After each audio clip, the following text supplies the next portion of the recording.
Hi, my name is Trisha Royster, and I would like to share with you the experiences that have led me to pursue a master's degree in education, how this course, The Principles of ILT, has impacted my current view of the educational system, and how I plan to use what I've learned in my current and future practices. It all started during my childhood years. I was the typical little sister who wanted to be just like her big sister, and when my big sister decided that she wanted to be a doctor, I decided that I wanted to be a doctor too. Everything started well. I actually liked math and science, excelled in all subjects in elementary, middle, and high school, and was ecstatic when I got into Stanford University. But unfortunately, by the time I graduated college, my whole plan began to unravel. During my college career, I found pre-med classes to be extremely difficult and passed the majority of my classes only by the slimmest of margins. Although I did manage to graduate with a degree in human biology, my grades weren't good enough to get into medical school, and I had no idea what other career field to pursue. 17 years, one marriage, 3 career changes, and 2 children later, I decided to become an adult ESL tutor. Although I loved being a tutor, I didn't like the methods of instruction I was taught to use and thought there has to be a better way. So I decided to take an ESL certification course and discovered, yes, there is a better way. It was here that I was introduced to Malcolm Knowles, Vygotsky and his zone of proximal development, student-centered instruction, contextualization, and a variety of other theories and instructional techniques. After completing the course, I began teaching adult ESL classes and knew that I had finally found my niche. Fast forward another 2 years, and I am now in San Antonio teaching GED in addition to adult ESL. While the organization that I previously worked for provided a curriculum and framework for instructors, here in San Antonio I was only given student baseline test results along with a set of textbooks and was sent on my merry way to teach. While GED already has an inherent curriculum, ESL does not. So for the first time in my adult educational career, I was left to figure out on my own what to teach and how to teach it. This is what led me to pursue a master's degree in education with a focus on curriculum and instruction.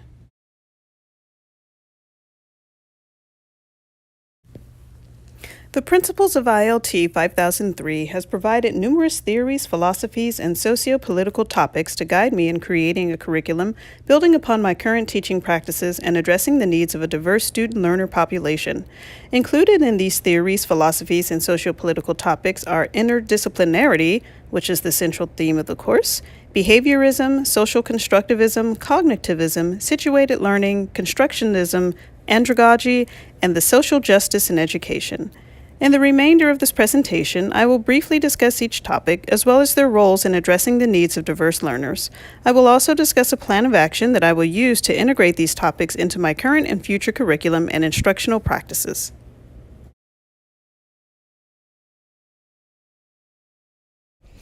Interdisciplinarity is a term that I have never heard before enrolling in this program, but after taking this course I am convinced that it is an invaluable element to my teaching as well as to the field of education as a whole.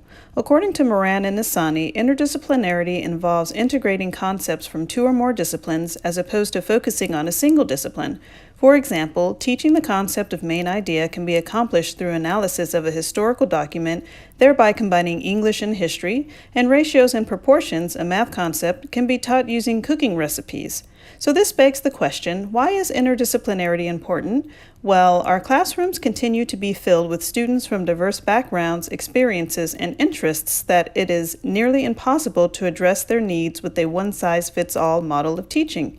It is only by including interdisciplinarity in our teaching that we can touch upon multiple student interests to make learning more engaging, personal experience. The next core of learning theories I will examine are behaviorism, social constructivism, and cognitivism. Supporters of behaviorism believe that behavior is an external process that results from interaction with the environment. B.F. Skinner, a prominent supporter of this theory, believed that the driving force behind behavior is operant conditioning, a behavior that is learned due to the positive or negative effects of an external stimulus. In other words, behavior that is rewarded is repeated, behavior that is punished is not. The use of this in education can be something as simple as the positive feedback that we give students when they accomplish a learning milestone. For example, simply praising my students for a job well done is a form of behaviorism, as I am encouraging them to continue the behavior that earned them the praise. I believe this is beneficial to the learning process as it motivates students to achieve greater and greater goals. Similar to behaviorists, supporters of social constructivism also believe that learning is an external process. However, they postulate that learning is a social as well as individual process. According to Lev Vygotsky, a prominent supporter of social constructivism, learning is best achieved when students are able to collaborate and are taught at a level just beyond their current level of knowledge, something that he calls the zone of proximal development. Group and pair work, which have been proven to be a very effective method of teaching, has its roots in social constructivism. In contrast to behaviorism and social constructivism, cognitivism attributes learning to an internal process driven by maturation and occurs in stages. Jean Piaget, one of the most prominent supporters of cognitivism, postulates that it is necessary to first master basic concepts in a subject before more difficult ones can be learned, sort of the whole "you have to crawl before you can walk" idea. And this is where we get scaffolded teaching in education. Although I agree that scaffolded teaching is necessary in certain subjects like math and science, I do not necessarily think it applies to all subjects. Now let's take a look at another set of learning theories: situated learning, constructionism, and andragogy. According to Lev and Wenger, situated learning is a type of learning where students use kinesthetic, critical thinking, and social skills to solve real-world problems or situations while working in groups. In this type of environment, Lev and Wenger found that new learners advance from minimal engagement to full participation in the group. This process is called legitimate peripheral participation. Situated learning is important because it integrates contextualization, student-centered learning, and differentiation. It allows students of multiple learning abilities to work together to achieve a common goal. Constructionism, as described by Papert and Harrell, involves much more than just learning by doing. It is a learning process that results in a concrete, tangible creation. Supporters of constructionism argue that it is a more favorable method of learning because it is more engaging, learner-centered, more personalized to students, and allows for more innovation and creativity than other methods. It also encourages interdisciplinarity, social constructivism, and situated learning, which are all factors that are central to a better learning experience. Project-based learning is a form of constructionism that is used in educational settings and one that I look forward to incorporating into my teaching practices in the future. Malcolm Knowles and his theory of andragogy revolutionized the way adults are taught. Knowles postulates that because the needs, motivations, and life experiences of adults differ from those of children, the ways in which adults are taught should also differ. Andragogy is a practice that is learner-centered, focused on problem-solving, and uses the experiences of the adult learner. Teachers of andragogy also support student-centered learning, contextualization, and problem-based learning, which are derived from the theories of social cognitivism, situated learning, and constructionism, respectively. As the theory of andragogy directly relates to my current field of practice, I incorporate all aspects of it into my daily instruction. The final topic I would like to discuss is one that was the biggest eye-opener for me: social justice in education. I was already familiar with the achievement gap and always assumed lack of school funding to be the main issue. However, this course has brought to light many other issues related to social injustice in education that also contribute to the achievement gap.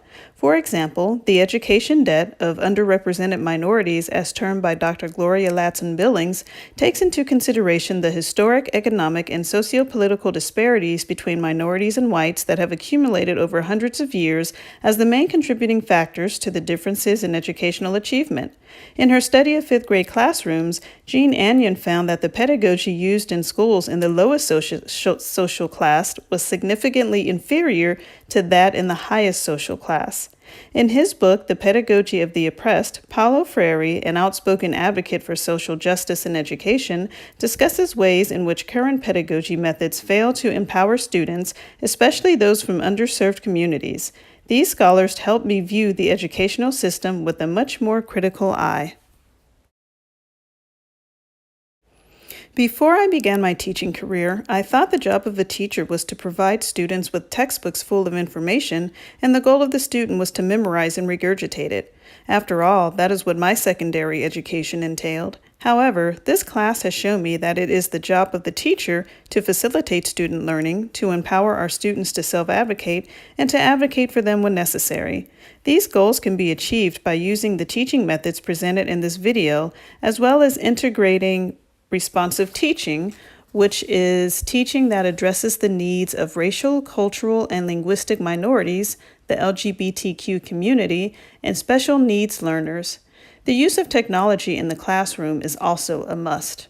As I mentioned at the beginning of this presentation, I already integrate andragogy, student-centered learning, and contextualization into my current practices. My action plan going forward is to help my students become more independent learners, as the theory of andragogy promotes, by using their prior knowledge to help them connect to the material and hone their critical thinking skills, incorporate culturally responsive teaching practices by including cultural readings and allowing students to talk to each other in their native language, take a professional development course to learn how to integrate project-based learning into my practice, and to find more ways to integrate cell phone use and relevant apps into my instruction. The principles of ILT has provided me with a wealth of knowledge that I can immediately implement in my instruction, as well as use in future practices. It has also provided a solid foundation for the curriculum and instruction area of focus in the Masters of Education program. I look forward to connecting the themes from this course to those in the remainder of my studies. Thank you for watching my presentation.